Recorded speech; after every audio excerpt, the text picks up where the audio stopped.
नमस्कार दोस्तों, मेरे YouTube channel career and motivation में आप सभी का स्वागत है। आज हम लोग महत्वपूर्ण topic civil services Akhil Bharatiya सेवाएं के संबंध में चर्चा करेंगे। इस टॉपिक से राजनीति विज्ञान, संविधान तथा विभिन्न प्रतियोगी परीक्षाओं के वैकल्पिक प्रश्न पत्र, UGC नेट तथा अन्य साक्षात्कार में इससे संबंधित प्रश्न पूछे जाते हैं।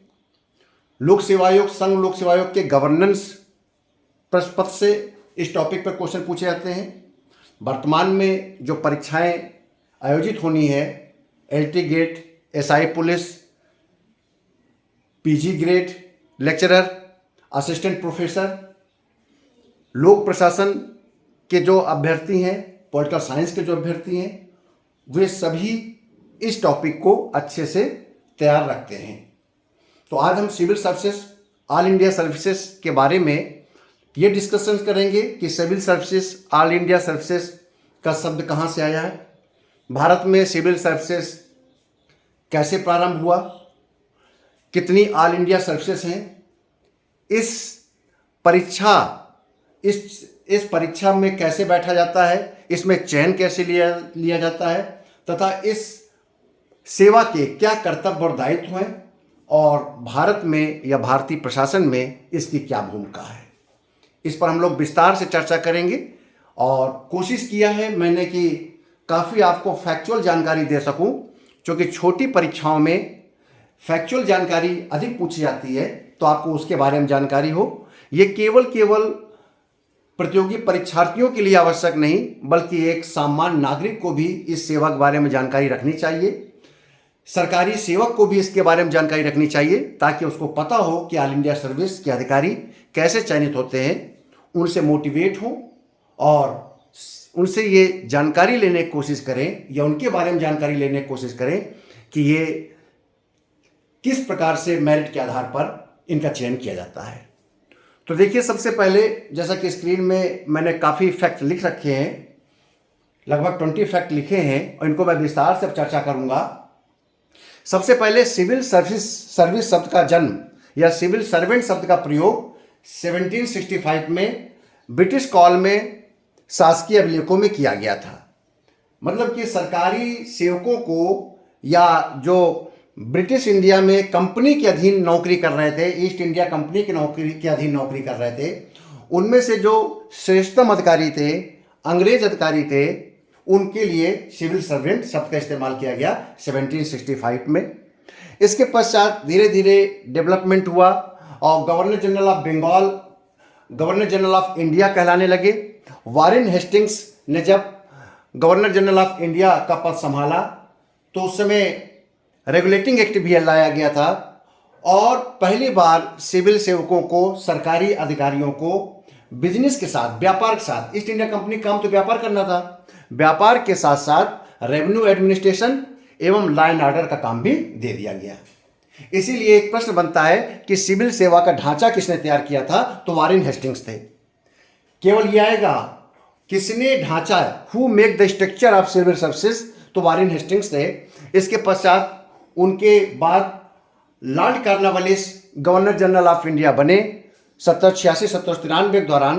तो इनको हम सिविल सेवा का जन्मदाता कहते हैं। अगर आता है कि who is the father of civil services in India, आज़ादी के पहले, अगर आज़ादी के पहले का शब्द आता है कि who is the father of civil services in India, तो लॉर्ड कॉर्नवालिस हैं। और अगर आज़ादी के बाद की बात करेंगे तो फिर सरदार पटेल का नाम आएगा।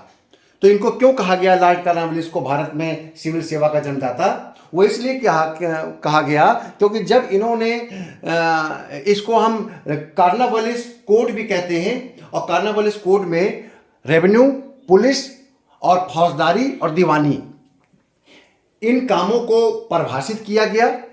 और इन कामों को परिभाषित करते हुए दो प्रकार की सेवाएं बनाई गई, कोविनेंटेड और नॉन कोविनेंटेड। पहली बार दो प्रकार की सेवा बनाई गई। कोविनेंटेड उस समय की IAS थी, उस समय का ICS था, इंडियन सिविल सर्विसेज थी, क्योंकि इस शब्द का जन्म नहीं हुआ था, आईसीएस का जन्म नहीं हुआ था और ना ही आईएएस शब्द का जन्म हुआ था।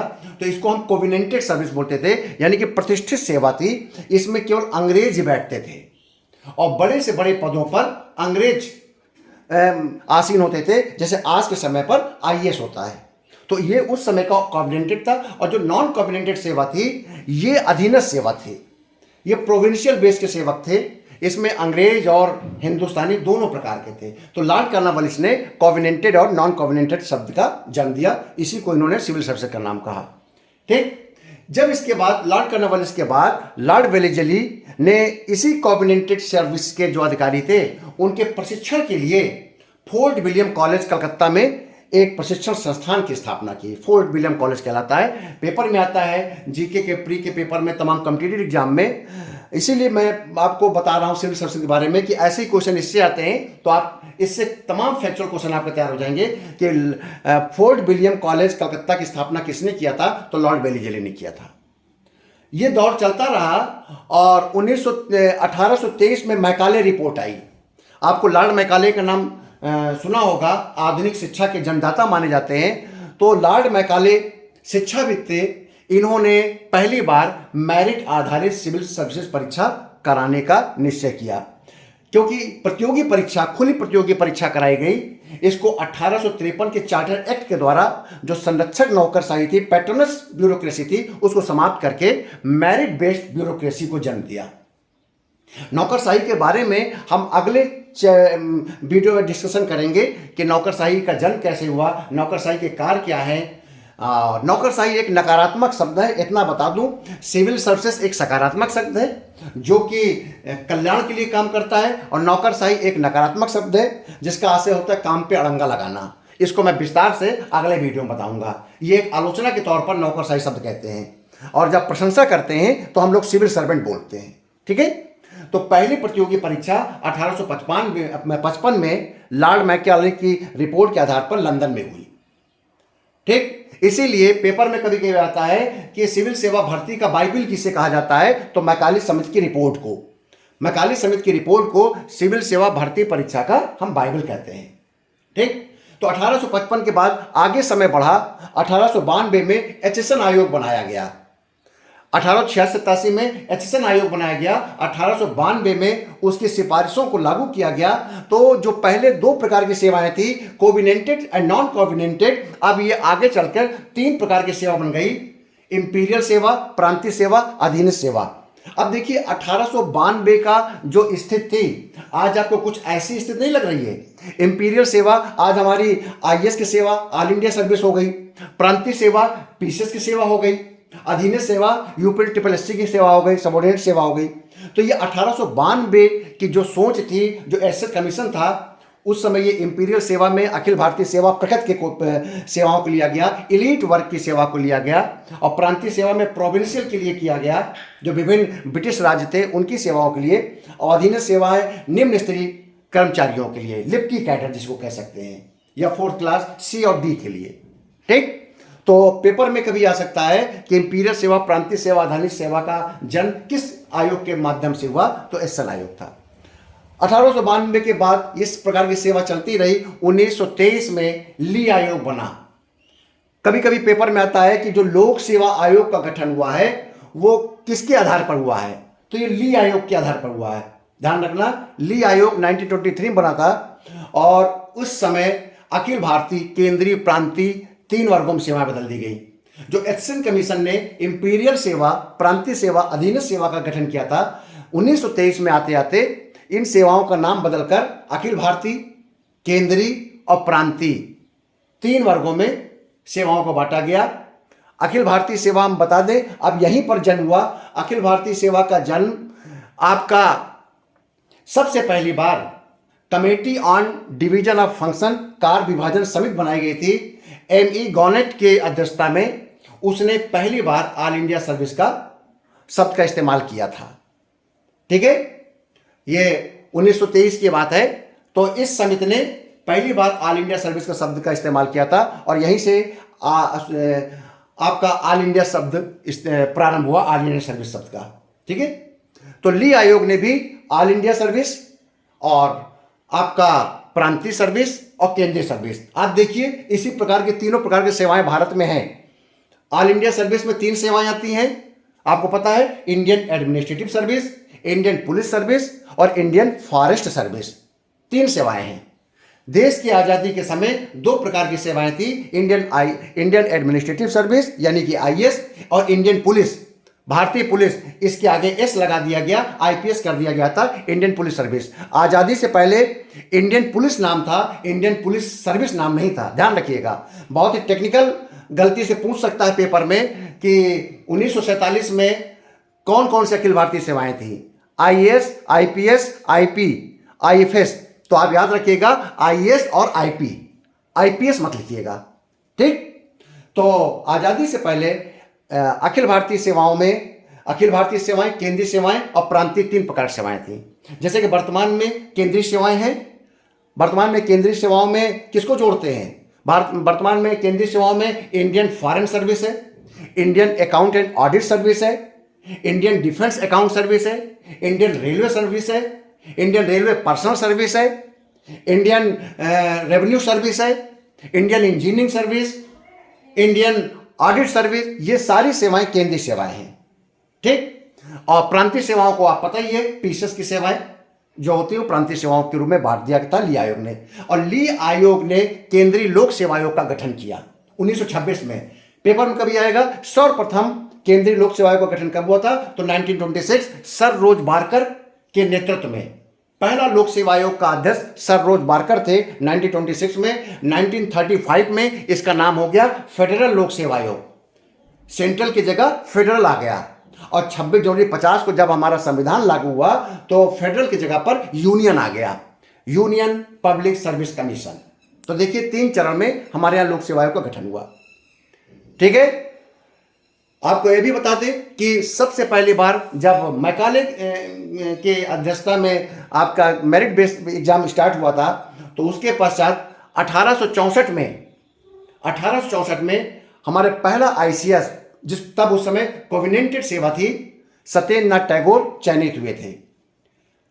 आज़ादी के बाद 1946 के बाद जब अंतरिम सरकार का गठन हुआ था भारत में, उससे पहले आईसीएस बोला जाता था। और जैसे अंतरिम सरकार ने शपथ लिया और उपाध्यक्ष जवाहरलाल नेहरू ने शपथ लिया, जो आए थे प्रधानमंत्री काम कर रहे थे लेकिन पद था उनका उपाध्यक्ष का, तो उन्होंने आईसीएस को समाप्त करके आईएएस सेवा का जन्म दिया और ये कहा कि ये इलीट सेवा है। और पहली परीक्षा सन 47 में हुई, जुलाई 47 में, और 1948 में पहला बैच आईएएस का सेवा में आया।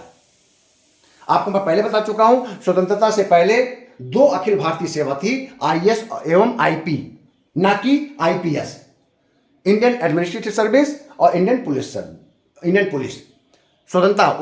स्वतंत्रता दिवस कब हुआ था? हमारा स्वतंत्रता दिवस 15 अगस्त 1947 को मनाया गया, लेकिन उससे पहले ही 46 में ही हमने आईसीएस को आईएएस नाम दे दिया था, ठीक है। वर्तमान में 3 अखिल भारतीय सेवाएं हैं, आईएएस आईपीएस पहले से थी और 1963 में एक्ट बनाकर एक सेवा को और जोड़ा, 3 सेवाएं जोड़ी गई थी, लेकिन 66 में इसको केवल इंडियन फॉरेस्ट सर्विस को ही अखिल भारतीय सेवा बनाया गया। अखिल भारतीय सेवा का सृजन किस प्रकार से होता है ये हम अगले वीडियो में बताएंगे, लेकिन संक्षेप में बता दें, कोई भी सेवा को अगर अखिल भारतीय सेवा का दर्जा देना है, जैसे कि आईएएस, आईपीएस, आईएफएस, तो राज्यसभा अपने उपस्थित सदस्यों के 2/3 बहुमत से प्रस्ताव पारित करेगा। सबसे पहले राज्यसभा अपने उपस्थित सदस्यों के 2/3 बहुमत से प्रस्ताव पारित करेगा और ये कहेगा कि इसको अखिल भारतीय सेवा बना दिया जाए, इस सेवा को। इसके पश्चात पार्लियामेंट, यानी कि पार्लियामेंट का मतलब लोकसभा और राज्यसभा दोनों मिलकर सामान्य बहुमत से एक्ट पारित करके अखिल भारतीय सेवा का सृजन करेंगे। ध्यान रहे, राज्यसभा कभी भी अखिल भारतीय सेवा का निर्माण नहीं करती। पेपर में आ जाता है तो आप अधिकतर अभ्यर्थी गलती से राज्यसभा लगा जाते हैं। राज्यसभा को संस्तुत करता है और अखिल भारतीय सेवा का निर्माण हमेशा संसद के द्वारा होता है। इसमें राज्यसभा लोकसभा दोनों की बराबर भूमिका होती है। ये केवल से प्रस्ताव पारित करके आपको बताता है कि आप अखिल भारतीय सेवा बना सकते हैं संसद। इसलिए संसद के फिर दोनों लोकसभा, राज्यसभा और प्रेसिडेंट आपको पता है पार्लियामेंट में 3 लोग शामिल होते हैं, राष्ट्रपति, लोकसभा और राज्यसभा। ये तीनों मिलकर फिर अखिल भारतीय सेवा का निर्माण करते हैं। अखिल भारतीय सेवा में इस समय 26 राज्य कैडर हैं। कितने राज्य कैडर है? 26 राज्य कैडर है और 2 संयुक्त कैडर है। असम मेघालय का एक कैडर है जो आईएएस में चयनित होता है। अगर उसको राज्य मिलता है तो वो असम मेघालय में दोनों में उसका तैनाती होगी। एक अगमुट नाम का कैडर है जिसमें अरुणाचल प्रदेश, गोवा, मिजोरम और यूनियन टेरिटरी जाते हैं। तो इस प्रकार से 26 तो राज्य कैडर है और ये 2 संयुक्त कैडर है और ये 5 डिवीजन में बांटा गया है। अब आईएएस, आईपीएस, आईएफएस को अलग अलग डिपार्टमेंट, मिनिस्ट्री कंट्रोल करती हैं। आईएएस को भारत सरकार का कार्मिक, लोक सेवा, पेंशन मंत्रालय कंट्रोल करता है।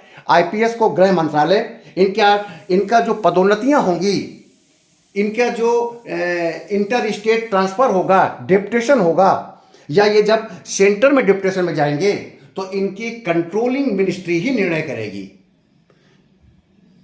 वो मिनिस्ट्री ही एनओसी देगी तभी ये जाएंगे, क्योंकि आईएएस कैडर को कार्मिक, लोक शिकायत, पेंशन मंत्रालय देखता है, आईपीएस कैडर को गृह मंत्रालय देखता है और आईएफएस को पर्यावरण वन मंत्रालय। ये इनके कंट्रोलिंग मिनिस्ट्रीज हैं। और ये किस प्रकार से अखिल भारतीय सेवाएं विभिन्न राज्यों के बीच में काम करते हैं, इसके बारे में हम अगले वीडियो में डिस्कशन करेंगे। और यह भी बता दें, अखिल भारतीय सेवाओं का सबसे बड़ा अधिकारी कैबिनेट सेक्रेटरी होता है, जो कि जिसका वेतन 2,50,000, 7वें वेतन आयोग में 2,50,000 फिक्स्ड है। राज्यों में सबसे अधिक वेतन 2,25,000 है मुख्य सचिव का, फिक्स्ड। इसके आगे कोई इंक्रीमेंट नहीं है। और ऐसे कैबिनेट सेक्रेटरी का वेतन 2,50,000 बेसिक है, फिक्स्ड है। इसके आगे कोई इंक्रीमेंट नहीं मिलेगा और डीए मिलेगा और साथ में अन्य भत्ते और अन्य सुविधाएं जो सामान्य सिविल सेवक को मिलती हैं। केंद्र में पद की हायरार्की अखिल भारतीय सेवा या आईएएस की इस प्रकार है। सबसे बड़ा पद कौन सा है? अगर कोई ये पूछे कि भारतीय प्रशासनिक सेवा का सर्वोत्तम पद कौन सा है, तो वो है कैबिनेट सेक्रेटरी। कैबिनेट सेक्रेटरी से नीचे सेक्रेटरी होता है, एडिशनल सेक्रेटरी, फिर joint secretary, deputy secretary, director, under secretary. ऐसे राज्यों में आईएएस का सबसे बड़ा पद मुख्य सचिव है।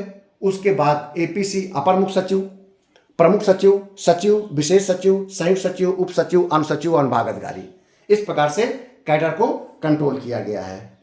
ठीक है, तो मुझे पूरा विश्वास है कि आपको सिविल सर्विसेज अखिल भारतीय सेवाओं के बारे में अच्छी जानकारी मिली होगी।